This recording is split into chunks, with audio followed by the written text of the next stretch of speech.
if you know this man, or you dey see this man with your koro eye for anywhere, abeg. True Dreams with Lady T. Hi everyone, welcome back to this YouTube channel. True Dreams with Lady T is your sister, your friend, is your girl. If this is your first time, you dey dengue, you dey post. Thank you so much for coming around again. If this is your first time, you just dey dengue post for YouTube, or you dey watch me, you never subscribe, make you consider to hit that red button and click the notification bell, so you go know anytime I put video for here. True life story, e dey for here, and you go dey enjoy am. Thank you so much for coming around again, and God bless you. So today matter, I wan talk about one of our brother. Una see the picture now. If you know this man, or you dey see this man with your koro eye for anywhere, abeg, make you holla me, or the number wey dey there, make you holla the number, because this our brother, we dey look for am well, and I go tell you now wetin happen when be say the country dey look for this our brother. First of all, I wan play the wife voice record, then we go talk the story. Thank you. Una wait. Good evening. It's me, Naomi. Please, Lady T, I'm begging for your help, for you to assist me to bring out this message to the world. Please, I want the world to help me in getting back and locating my husband. He left Nigeria 2016 April to Libya, and we were communicating for that period of time, but in November we stopped hearing from him. That was the last time we heard from him, in November 14, 2016. Up till now, we have not heard from him, no news from him. Please, Lady T, I want you to help us.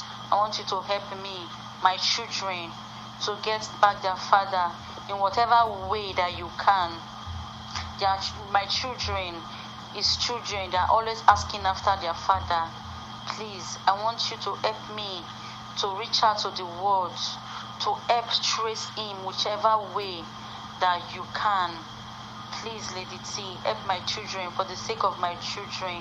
They are too young not to be with their father. They are too young to have to lose contact with their father. They always ask after him. Please, I want the world to help. I want you to help me in reaching my husband. Please, anybody that is able to reach him, or to communicate, or to see him, should please reach to Lady T. Please, you people should help me. You people should help me. Help my children, for the sake of my children, for the sake of my kids, for the sake of my kids. Please help. Thank you, and God bless you. Okay, my lovely family, my beautiful people, my responsible people, my valuable people in the house, abeg, just help us to share this video to go viral, and so that maybe anywhere this man dey, may God let the fit locate am. Because according to the wife, he say anywhere they go, they say the man still dey alive, but where he dey now, they no know. So may I talk the story, then make I talk how everything take start. This our sister, so wanna hear her voice record. Now the wife of this brother, wanna they see for this picture, so in name na Destiny. They get first pikin, he did the second pregnancy when he get the second belle when the brother enter road. How he take enter road? Now the senior sister see the way their condition be, and he come say people they enter. Now he come say okay, if his brother go travel, his brother agree say he go travel. He tell the wife, but they not tell the parents. You know, normally if people want travel like this, they always they keep our secrets. They always use as they make parable say, I make me a Italy. I did Nigeria where they hear that word. Now parable. So that not be waiting that they tell people. Even your parents sef sometimes they no dey talk, because no say when, especially when our parents don old, they feel say maybe if they tell them they'll go tell person, that person go tell person, they never comot for house, they never reach where they go, everything go just spread like that. So normally they keep am secret. They no tell the husband, papa and mama say he wan enter road, and really according to the wife, he can't enter road that 2016 April. They hear from her, they hear say he reach Libya. Then that November, that they not hear from her again till now. So me come ask say, una hear say they confirm for Italy. He say they not just hear anything, because now different number. Now they say they call. They not really they use one particular number. They call different number. Now they say they call, and all the number that they save on. So they call all the number. Some go say they don't know who they talk, because it be like say as they play for Libya. If person they comot, they carry phone give another person. So if person they comot, they carry phone give another person. So definitely maybe person when you call that time, maybe the person don't comot, he don't give the phone to another person, and that person when the phone can't deal with, if you can't be say he don't know your person. So you know, if you get information give you like that. So the different number when you take call, they call the number now another story, another talk. Now that they hear, some say they don't know them, some say they don't know what they talk about. Now so it dey happen. So until now, they not hear from her. They wait say he go call. They not hear from her. And the children they worried now, especially that one wey live for us. Maybe say that one know papa well. If they say where daddy, till now, the way don't see they grow, they come say everybody get daddy. Where is my own daddy? You see, this Libya road of 18. It really cost many things. As it take help, now so it take damage. Now that two things now it do. You know, people when he enter, now with the hear, oh, hey, my brother enter, oh, my sister enter, oh, thank God, oh. But when he payment, we know the hear of those one. We know the hear of those one. Those one will be say their own payment, we know the hear of those ones. They know they talk and come out, because not be waiting person fee talk come out. And again, after all these years, it can't be say the papa and the mama, they no hear from their pikin. They come, they ask the wife, because nobody don fit ask. Who they go ask na the wife? Where our pikin? Now they come open up say he enter road, say if they come abroad though, see as it take happen, we not hear from her again. And they say, he enter road, una not tell us. You can't let your husband embark on this kind of journey. Abi you know they hear the tori when they come out for this journey. You know they see news. You can't let your husband embark on this journey. And so they begin to worry the woman. They put the woman. The woman come to say, no be he put his husband for this journey. Oh, fine. He no say his husband enter. Now the most senior sister, now he say make a brother embark on this journey, and the sister one user assist his brother. That's why I say make he embark on this journey. Say we no know say na so it go come be. So as the parents come here say not be the wife say make he enter, not be him and the wife planner alone. They come channel to their own daughter. They begin to say where pikin o. The sister now that one now not be everybody get strong mind. Not be everybody feel carry, because our conscience don dey judge her say, hey, like say I no advise my brother to enter this road. Like say I no support my brother to enter this road. These things will not happen. The papa now that they worry that they go dey propose the daughter. You go bring our pikin come, how you waka, you never hear from her. If the papa just call, when you go see say na papa or mama call, the heart self, you don't even feel fly. So it can't be like saying na depression, high blood pressure, all these things can't enter the lady body. The lady no fit survive, and so they tell you so. The lady wey be say na say my brother enter road, she not dey alive again. She don't go because of this situation. And the papa and mama kpakpa, they no dey strong again. Only God na go fit sustain them, na go fit make them survive, because they not strong again. That this thing, you know, when you see pikin say, or you see person say person sick, he die, they bury am, the thoughts go comot. But when you come dey see pikin not sick, he comot, he travel, then they wait make he come, then they wait make he call, he not call. That this thing, he don already dey, they know they fit comot. e dey affect the people wey involve for the matter, and e dey affect the parents well well. That be the situation wey be say that lady wey be say e take help im brother, e come take die like that. May her soul rest in perfect peace. And the father now, they no die. The thing still dey bother the father. According to the wife now, if they pray, maybe say may God let the papa and the mama, may they not still follow this matter, because they don't dey hold. They don't dey hold. So this Libya matter, it help, not be say e no help, but it still cause many things wey be say e get as e be. And so, you know, when people go just enter house, say, hey, I don enter, don say, ah, you when you just comot 2 weeks ago, 3 weeks ago, 1 month ago, now you don dey abroad like this. If you feel go, me go. Now you see say people say they enter, when be say some go come survive am, some no go survive am. Many people wey be say they don use this kind of thing, say they want to help brother or sister.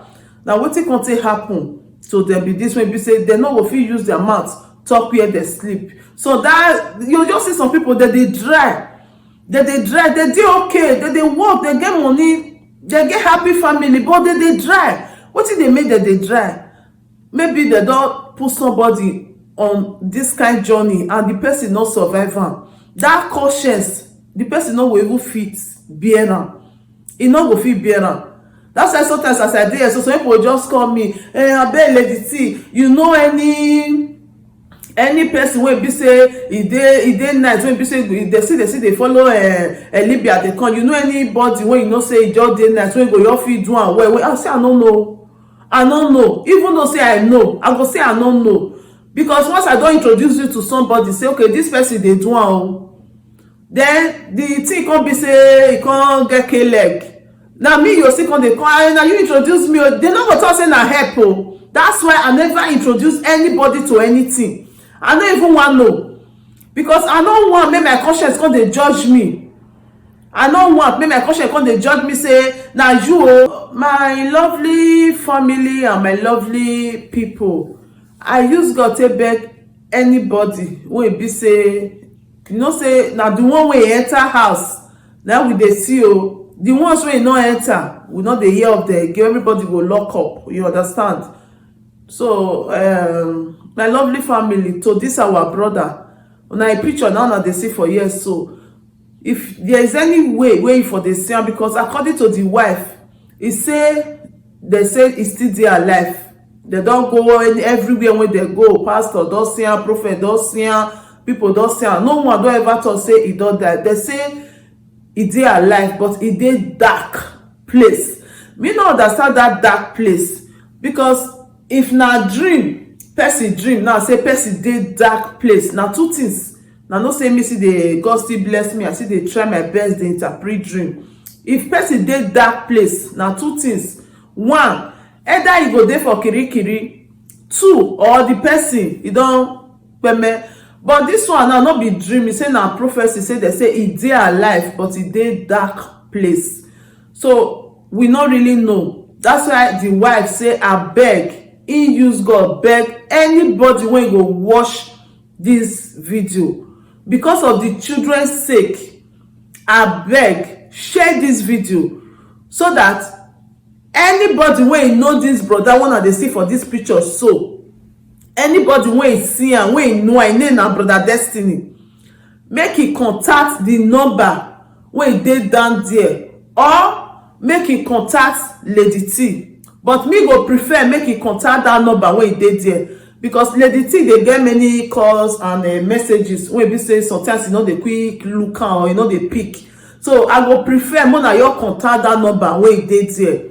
Say abeg, more na share this video, make e go viral, so that people wey know this brother, if na Libya dey for know am, dey fit still talk say see wetin happen. If na Europe here dey for know am, they go see fit talk say see wetin happen to am. I know how, say as see when I tell leave am, or see when we take talk class to, or see as e be. Abeg, na abeg, that the wife come here come beg, because of the children's sake. If you know say you get pikin, I beg you, in the name of God, because of the children's sake, at least no matter what, make dem know wetin happen.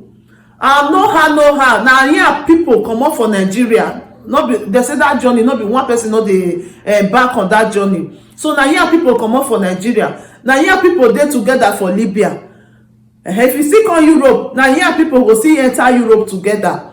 So no how wey be say in these three sets of people wey me talk so, wey be say one person no go talk say I know for Libya o, I know for Europe o, I know for Duruku o, abi Agadez wey dey call that place, or na we from Nigeria enter Kano, dem say na Kano dem dey pass. We enter together, at least one person go dey wey go fit remember this our brother. Na abeg, now we dey beg, we no force anybody. Abeg una share this video. As you do that, God will bless you. Thank you for watching. I remain your sister, your friend, your pikin, your girl, True Dreams with Lady T. Thank you so much, and please don't forget to hit that like button. Thank you as you hit that like button, up ever for you. And as you are supporting this channel, as you are sharing our video, as you are commenting positive comments, as you are talking about Lady T, Almighty God will bless you. That is how God will lift you up from higher. You will never go down. Up ever for you and your children and your family, in Jesus' name. Amen. Thank you. I will see you on our next video. Stay blessed. Bye. If there is anything that is bothering you, my friend, please say it so others will learn. Bring it to True Dreams with Lady T, and God will be your strength. Bring it to True Dreams with